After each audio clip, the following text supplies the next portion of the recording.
Hola, muy buenos días, buenas tardes, buenas noches.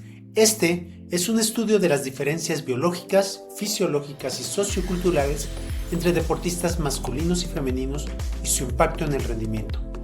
Les doy la bienvenida a los episodios de esta temporada 2 del podcast de Ser Movimiento. Nos alegra profundamente que estés aquí, en este espacio donde exploramos el entrenamiento corporal como un acto de conciencia, reflexión y transformación. No solo hablamos de ejercicios, hablamos de la experiencia de habitar el cuerpo.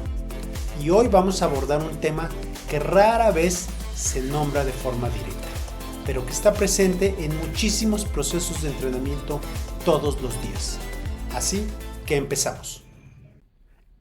En los últimos años, la comprensión de las diferencias entre deportistas según su género sexual ha pasado de ser una curiosidad científica a un tema medular en el rendimiento deportivo, diseño de entrenamientos y política deportiva.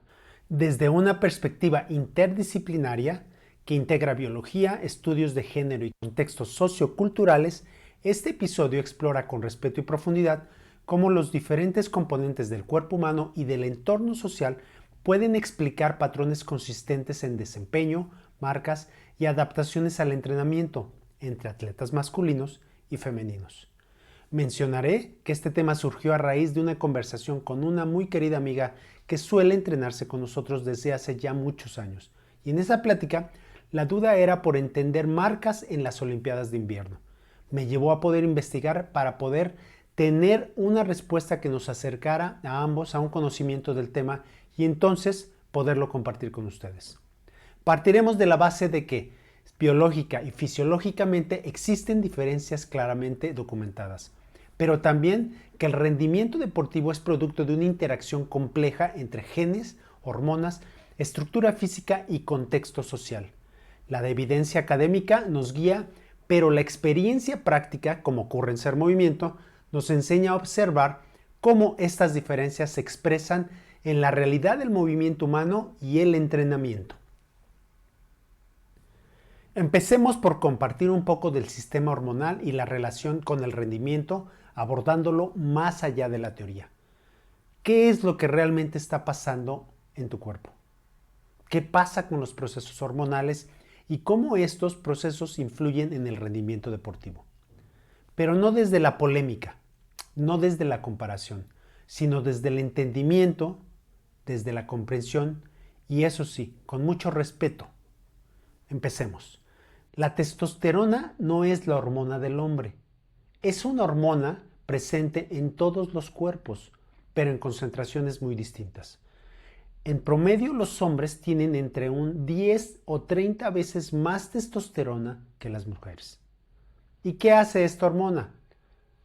Algunos puntos son: ayuda a aumentar la masa muscular, mejora la fuerza máxima e incrementa la producción de glóbulos rojos, lo que mejora el transporte de oxígeno.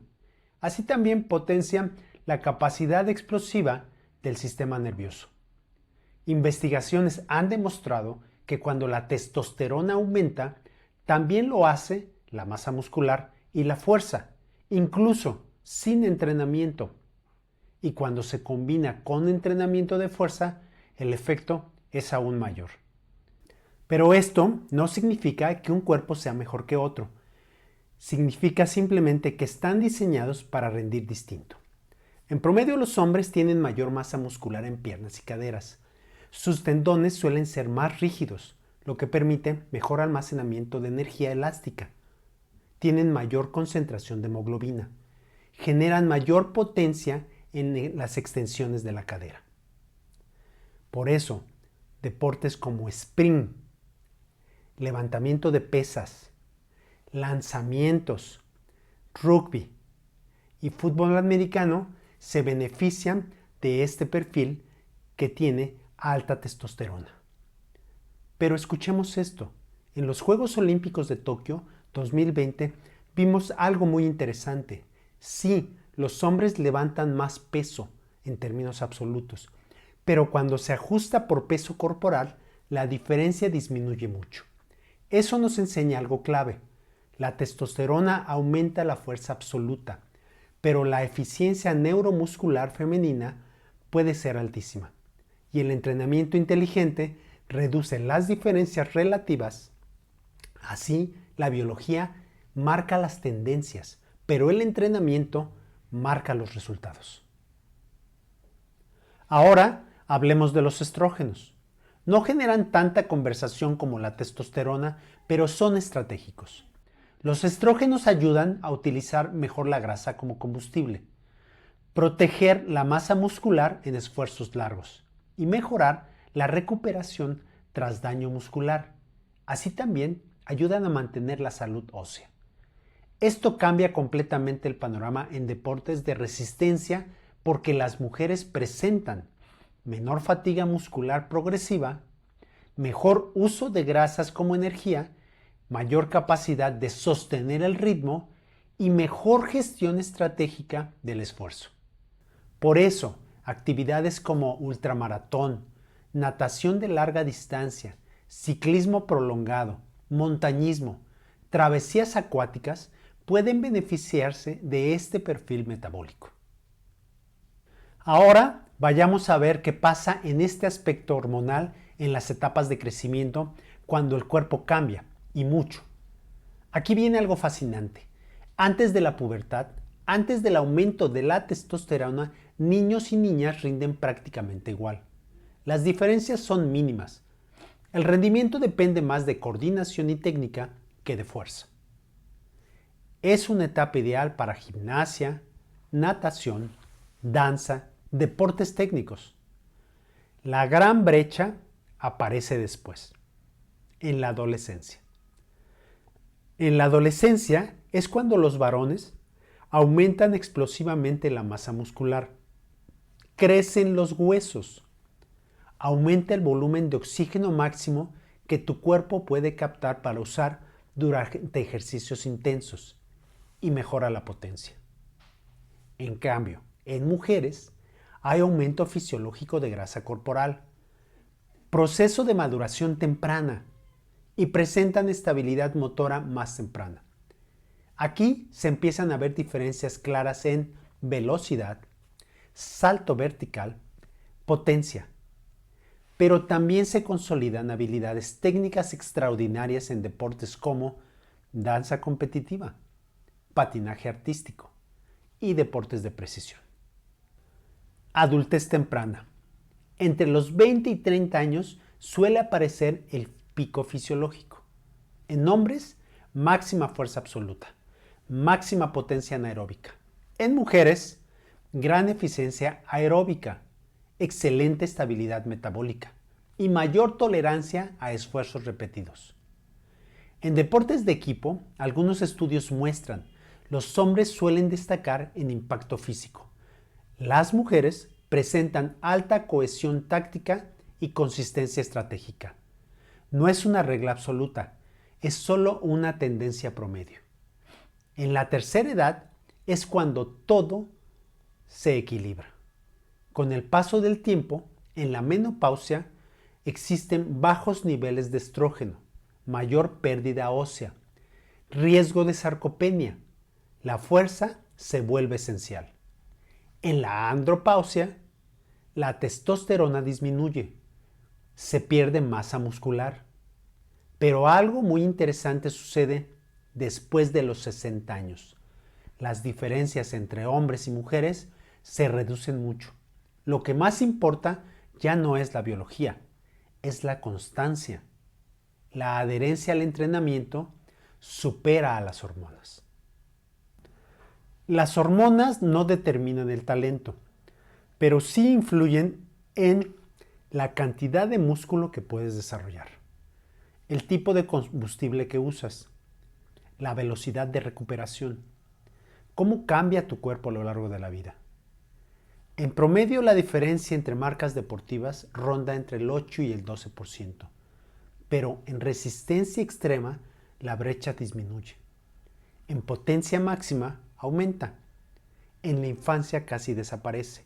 En la vejez vuelve a reducirse. Recordemos que el cuerpo es dinámico, cambia, siempre está en evolución, no es un objeto estático.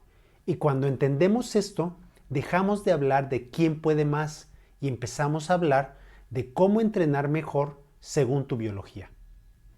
Ese es el verdadero alto rendimiento. ¿Y qué hay de lo que llamamos el sistema óseo? Cuando hablamos de rendimiento deportivo, casi siempre pensamos en músculo, en fuerza, en potencia, en velocidad. Pero hay algo que está antes que el músculo: el hueso, la estructura, la arquitectura silenciosa que sostiene el movimiento. Veamos que el sistema óseo y sus diferencias estructurales entre hombres y mujeres influyen profundamente en el rendimiento deportivo, en las marcas y en la forma en que cada cuerpo expresa su potencia. El hueso no es pasivo, es un tejido vivo. El hueso responde a carga mecánica, se adapta, se densifica, se remodela. La ley de Wolff establece que el hueso se reorganiza según las fuerzas que recibe. Por eso, un velocista, un bailarín o un levantador olímpico no tienen la misma arquitectura ósea. Pero antes que el entrenamiento actúe, ya existen diferencias biológicas estructurales importantes entre sexos. Primero, compartamos algo sobre la densidad mineral ósea. En promedio, los hombres presentan mayor tamaño óseo, mayor diámetro cortical, mayor densidad mineral total. Esto está fuertemente influenciado por la testosterona durante la pubertad. Las mujeres, por su parte, presentan huesos de menor diámetro, menor masa ósea absoluta, pero una maduración más temprana. Esto explica por qué en deportes de impacto y fuerza máxima, levantamiento, rugby, atletismo de potencia, el esqueleto masculino puede tolerar mayores cargas absolutas. Pero aquí viene algo importante: el estrógeno es fundamental para la salud ósea femenina. Durante la menopausia, al disminuir los estrógenos, aumenta el riesgo de pérdida de densidad mineral y osteoporosis. Por eso, el entrenamiento de fuerza en mujeres adultas no es una opción, es una medicina estructural. Abordemos ahora la pelvis, centro de estabilidad y diferenciación biomecánica. Aquí entramos en una diferencia clave. La pelvis femenina es más ancha, tiene mayor apertura subpúbica, presenta mayor ángulo en la relación entre cadera y rodilla. La pelvis masculina es más estrecha, más alta, más verticalizada. ¿Qué implica esto en el movimiento? En carrera, una pelvis más ancha modifica el vector de fuerza hacia la rodilla. Esto puede aumentar el valgo dinámico y explicar mayor incidencia en lesión de ligamento cruzado en mujeres. Pero también genera mayor estabilidad lateral, mejor adaptación a movimientos multidireccionales controlados.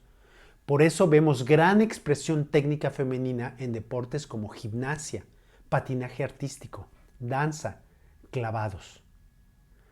La arquitectura pélvica modifica el patrón de transferencia de fuerzas. Ejemplo de todos los días: en sprint, por ejemplo, la pelvis masculina, que es más compacta y alineada verticalmente, favorece transmisión directa de fuerza en línea recta. La mayor rigidez ósea y tendinosa permite mayor almacenamiento y liberación elástica. En disciplinas como danza contemporánea o gimnasia artística, la pelvis femenina, con mayor movilidad y amplitud estructural, puede facilitar rangos articulares más amplios.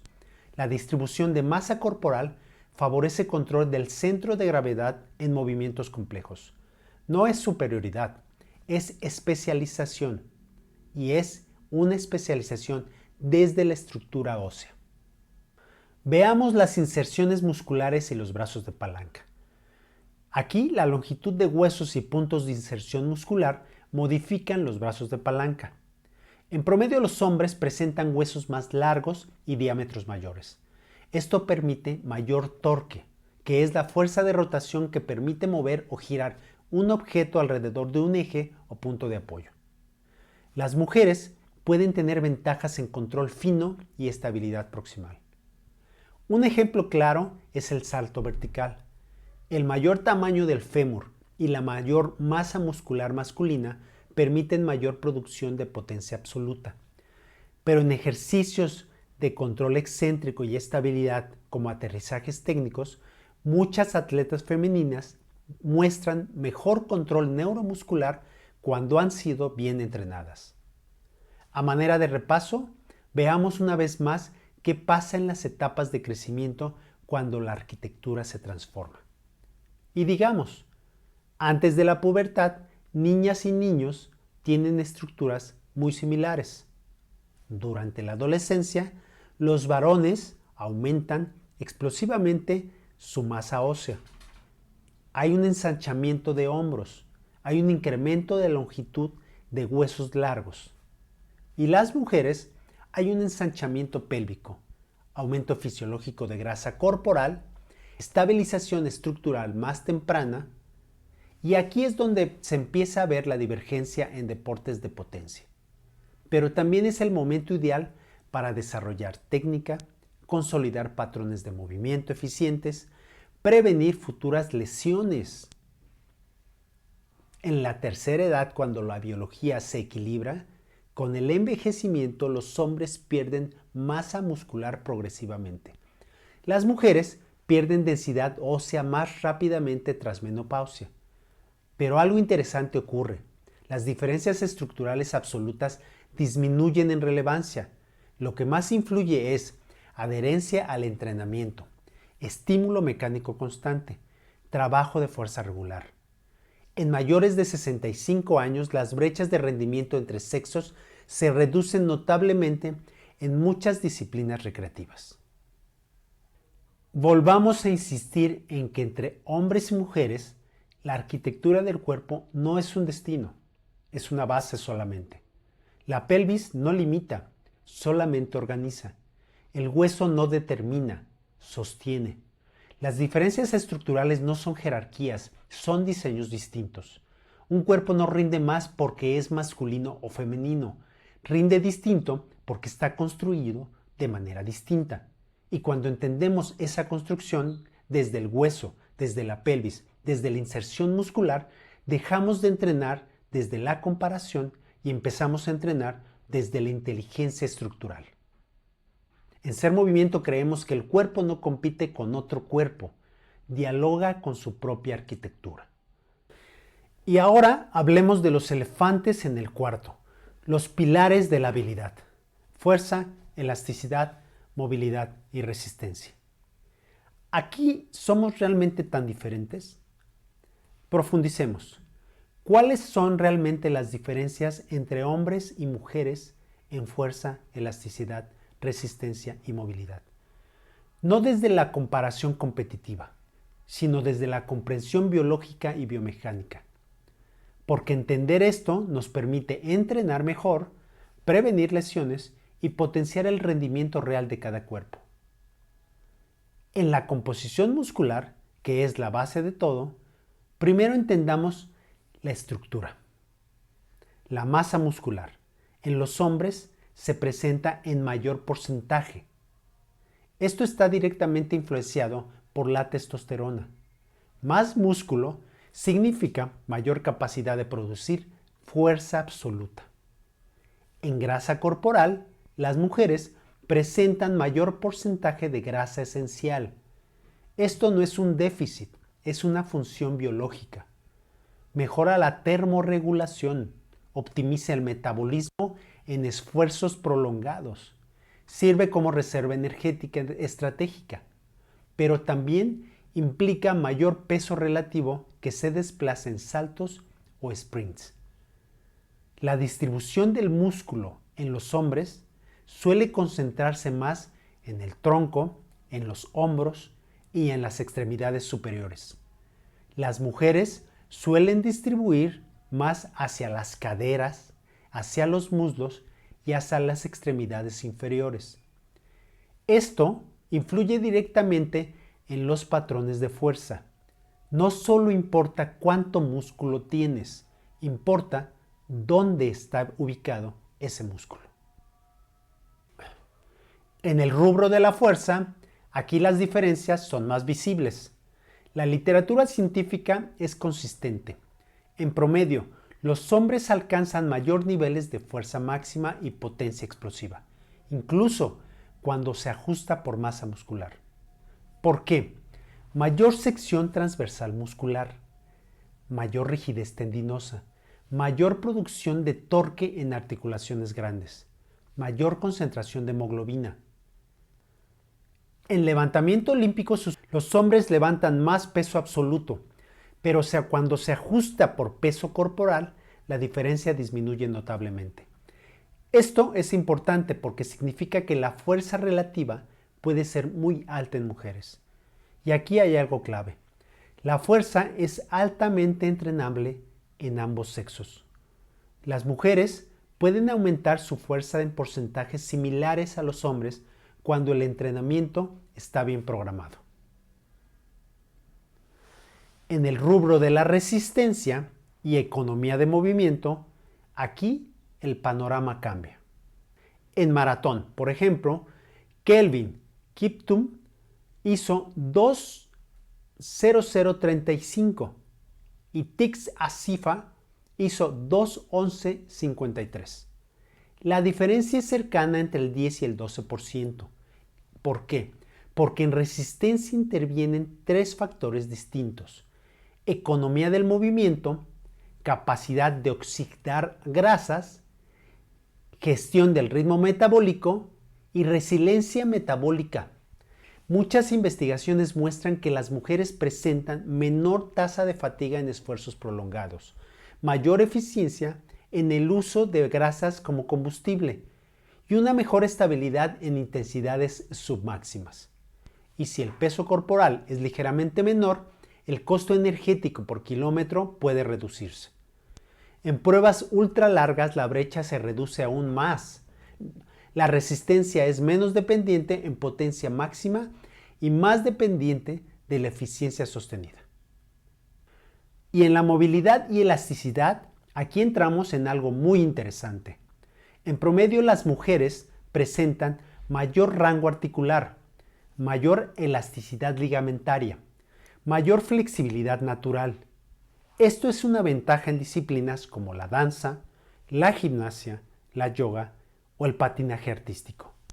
Pero también implica que se necesita mayor trabajo de fuerza estabilizadora para proteger esas articulaciones.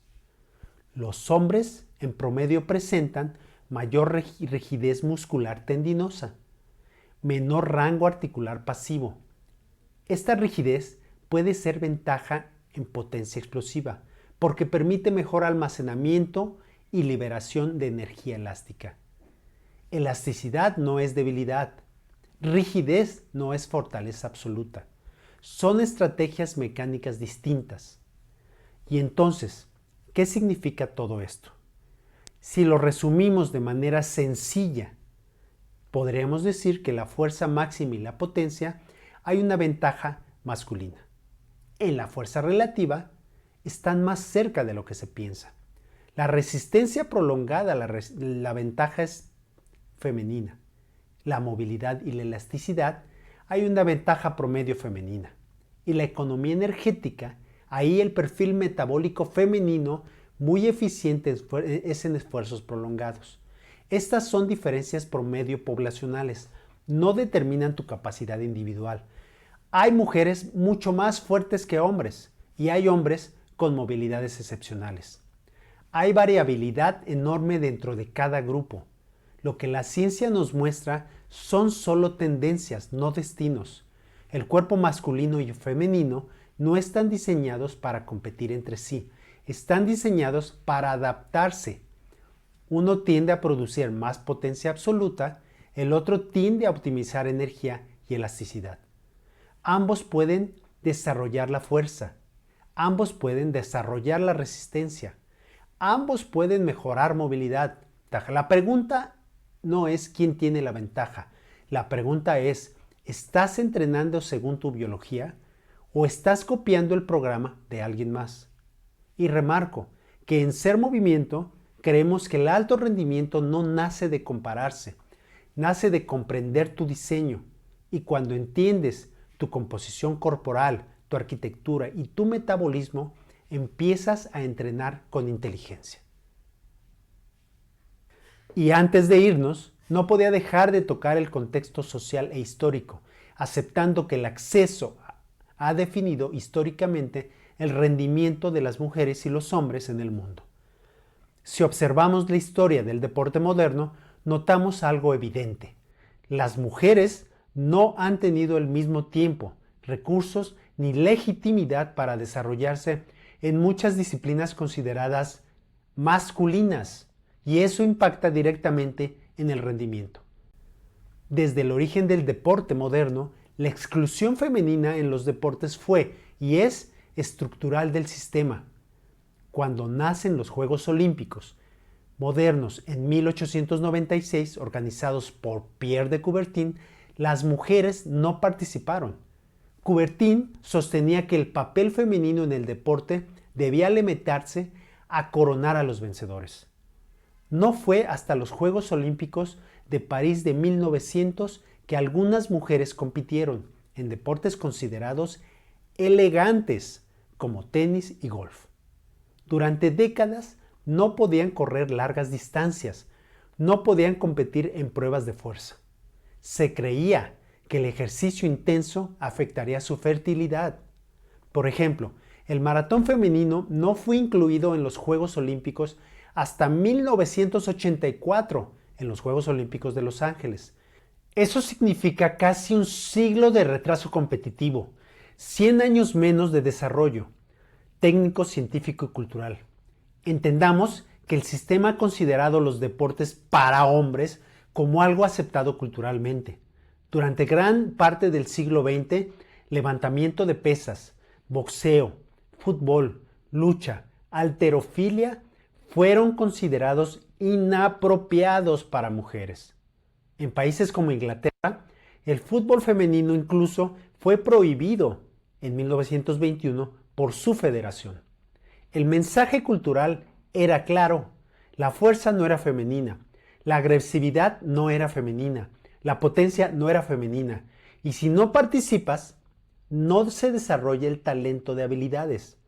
Y si no se desarrolla el talento de habilidades, no se generan referentes. Y si no hay referentes, no hay inversión. Eso es un ciclo, entendámoslo. Y entonces, ¿qué hay del acceso a recursos y financiamiento? Durante décadas, los programas de entrenamiento, la investigación científica y la infraestructura estuvieron centrados casi exclusivamente en hombres. Incluso hoy, muchas investigaciones fisiológicas usan mayoritariamente muestras masculinas. Los datos históricos de rendimiento están más documentados en varones. La inversión publicitaria y profesional ha sido desigual. Un punto de inflexión importante fue el título 9 en Estados Unidos en 1972, que obligó a las instituciones educativas a ofrecer igualdad de oportunidades deportivas. El efecto fue inmediato: aumento masivo en participación femenina, mejora progresiva del rendimiento, reducción de brechas en varios deportes. Cuando el acceso aumenta, el rendimiento mejora. La importancia de la socialización y el entrenamiento temprano es crucial. El rendimiento deportivo de élite comienza en la infancia. Históricamente, a los niños se les incentivó a correr, a competir, a lanzar, a trepar, y a las niñas se les incentivó a actividades más estéticas o estáticas. Eso afecta el desarrollo muscular, la coordinación, la exposición a entrenamiento de fuerza, la confianza en el movimiento explosivo, y entendámoslo, no es solo biología, es práctica acumulada, es entrenamiento diario, es acceso al desarrollo, es un sistema para nada empático con las mujeres. Cuando analizamos las diferencias actuales en fuerza máxima, potencia explosiva, velocidad, debemos preguntarnos: ¿cuánto de esto que veo es biología?